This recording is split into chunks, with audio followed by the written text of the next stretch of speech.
Hey, it's Nate with Pulse PEMF, and so far in our Principles of Pulsing series, we've covered accessory usage, supporting the holistic nature of the body, and the frequency of the pulse.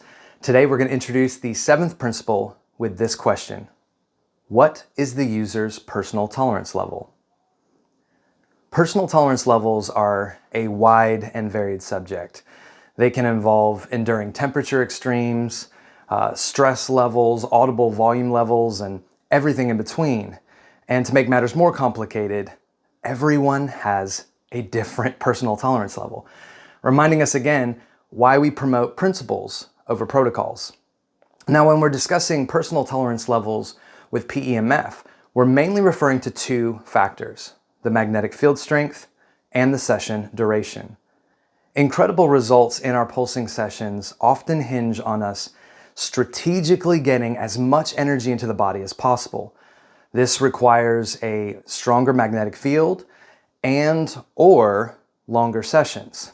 There's no way around that. However, some people need time to acclimate to PEMF, which brings us back to the subject of personal tolerance levels. When I first started using Pulse PEMF products, I realized I was pretty sensitive to the pulse, and I clearly needed some extra help with detoxification. So initially I started low and slow, and I was getting good results. But my perception of my personal tolerance level was keeping me from incredible results in certain areas. And the more time that I've spent with Pulse PEMF founder Paul Webb, the more I realize that our personal tolerance levels can be pushed. And at times, they should be. We don't want our preferences for comfort to keep us from a breakthrough that our body desperately needs. And this is the fine line between good results and incredible results. High intensity PEMF can be felt during a session and after, and we don't want anything to discourage a user from attempting another session. However, at the same time, we do need to press those limits so we can ensure we're getting enough energy into the body so that it can do its own self-healing, self-regulating, and self-regenerating work.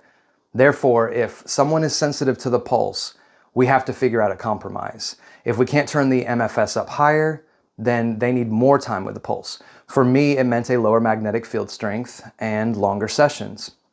And that's often, sometimes, how I introduce new users to PEMF.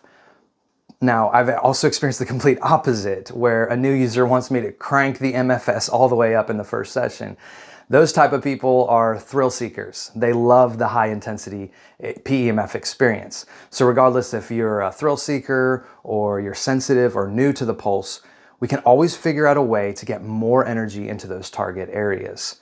Thanks to the variety, the potency, and the efficacy of Pulse PEMF machines and accessories, we can reach the deepest places in the body without having to crank the MFS all the way up. Now, on a related note, the pulses per second can affect the energy output slightly.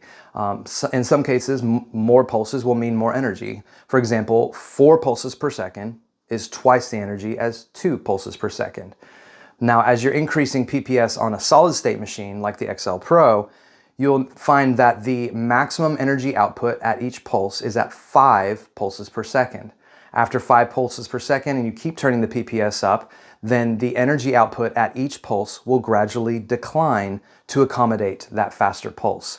And that's a good thing, because 10 pulses per second with the same intensity as 5 pulses per second would probably not be very comfortable. So as you're strategizing pulsing sessions for incredible results, be sure to increase the MFS and session duration as much as possible, whenever possible.